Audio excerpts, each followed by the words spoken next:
So we can try to do a balance with the chair. And that's the thing, is the chair is so helpful. Again, if your chair is nice and stable, you got to really make sure you push your hand down to keep it stable. And if the chair is not the right height for you to do a balance, but you need some help, then go ahead and go close to a wall. Because I don't want you leaning over, because then it's not doing you any good. So let's go ahead and just draw. I'm drawing up my left leg. I'm not mirroring you again.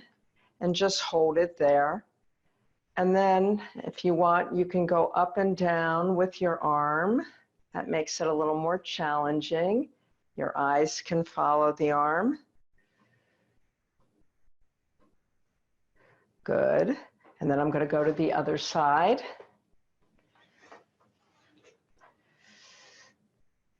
Well, first I should just get my leg up and just, so you're engaging some muscles when you do this, and then allow your arm to go up and down.